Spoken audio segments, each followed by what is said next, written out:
the winner of the 2014 Nobel Peace Prize, Malala Yousafzai.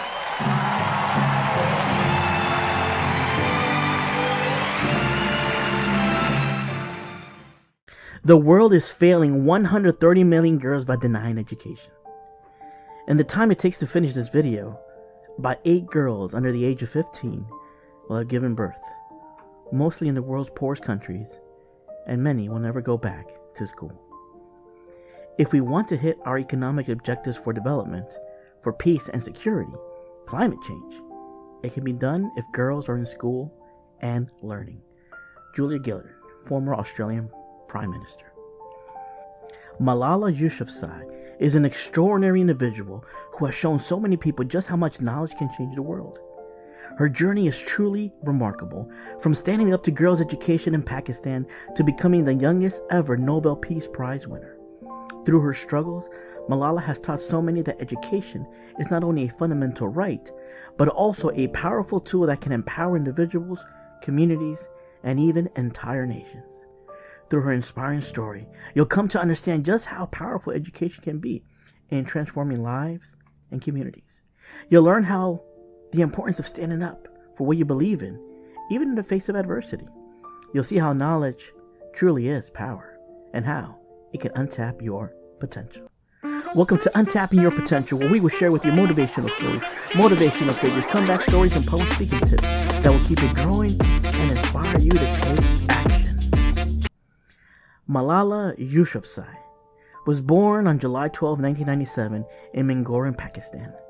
Mingora is the largest city in Swat Valley of the Khyber Pakhtunkhwa province in Pakistan. Malala was the first of 3 children born in Zidane and Tor Peke Yousafzai. Although it's not always easy to raise a young girl in Pakistan, Malala Yousafzai's father insisted that she receive all of the same opportunities afforded to young boys. Her father was a teacher and an education advocate that ran a girls' school in their village. Due to his influence, Malala was passionate about knowledge from a very young age, and she would often waddle into her father's class before she could even talk. However, by the time she was 10 years old, Taliban extremists began to take control of the Swat Valley, and many of her favorite things were banned. The Taliban are a fundamental religious group that held power over most of Afghanistan during the late 1990s. They believe in turning Afghanistan to a pure Islamic society, which means civilians cannot watch movies, cannot listen to music, dancing, and women cannot go to school. Girls' education was specifically targeted by the Taliban, and by the end of 2018, they had destroyed over 400 schools. At 11 years old, Malala decided to stand up to the Taliban. As an outspoken proponent for girls' rights to education, Malala was often in danger because of her belief. Malala started by blogging anonymously for the British Broadcasting Corporation, BBC, in early 2009. She used the pen name Gul Makai and spoke about her life under Taliban rule and how much she wanted to attend school.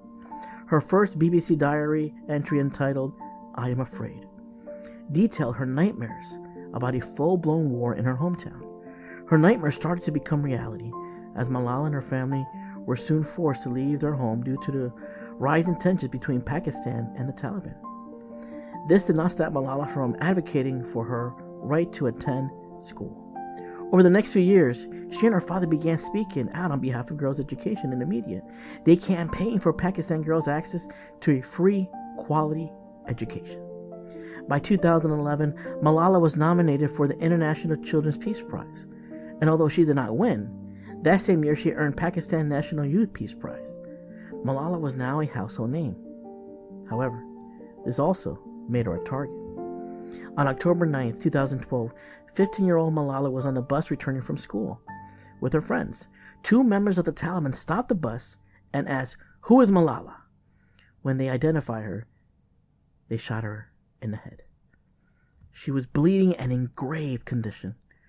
Fortunately, a helicopter delivered her from the local hospital to a military surgeon. The surgeon spends 5 hours trying to relieve the swelling on her brain and remove the tiny clots. By a strange coincidence, there was someone in Pakistan who was a top specialist in pediatric trauma from England. Dr. Fiona Reynolds, with her colleague Dr. Javed Kayani, had been sitting in a long governmental meeting on medical programs when suddenly Dr. Reynolds was told to race out and try to save the life of a famous and dying girl. The tubes had given Malala an infection. The machines were improperly set. She was having issues with her blood, and on top of that, now her lungs and kidneys were failing her. It was obvious that she had a very serious, life-threatening infection. Dr. Reynolds made a risky recommendation to take the gravely ill girl on an 8-hour trip to a high-tech hospital in England.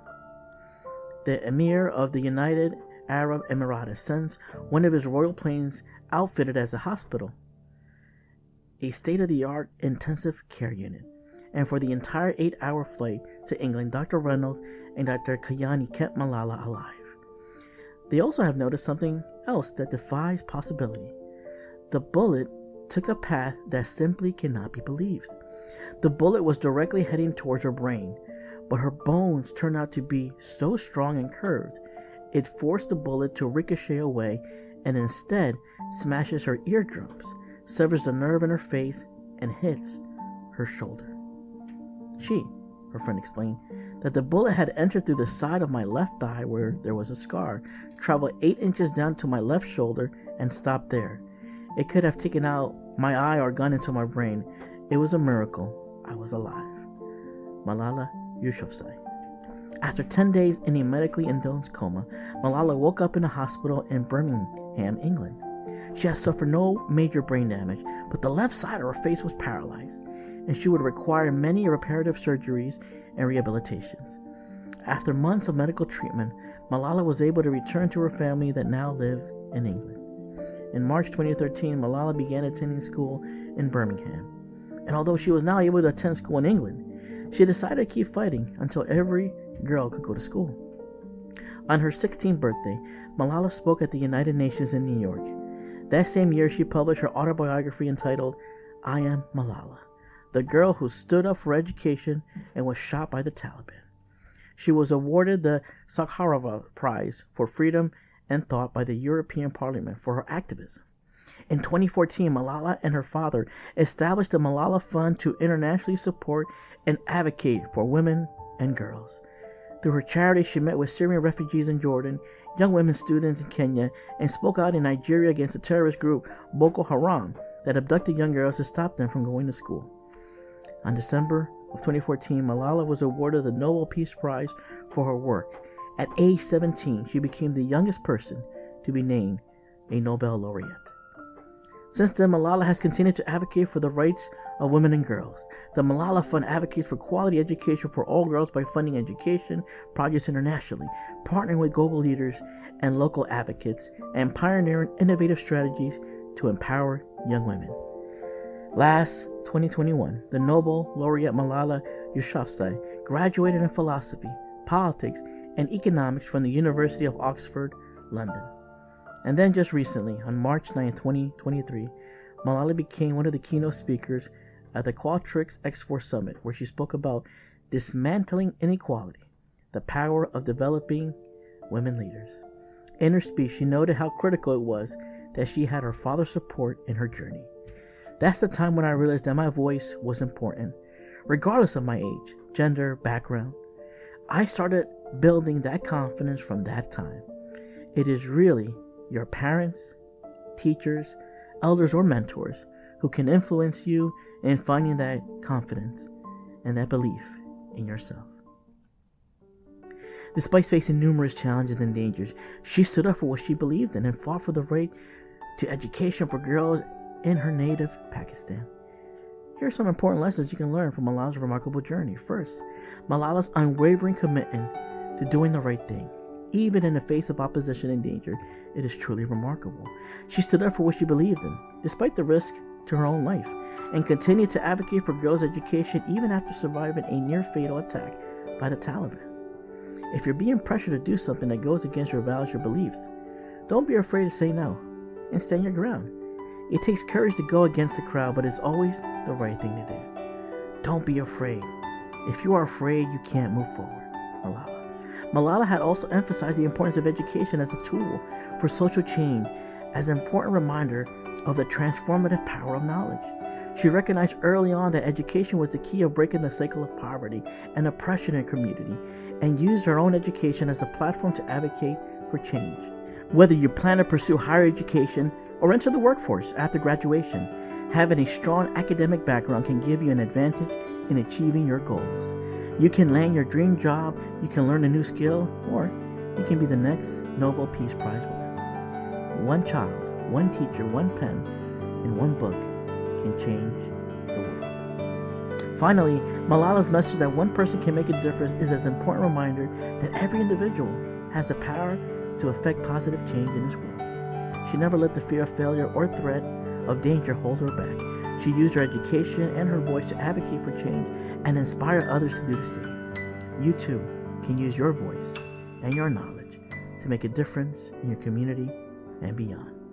I truly believe the only way we create global peace is through not only educating our minds, but our hearts and our souls. Malala Yousafzai.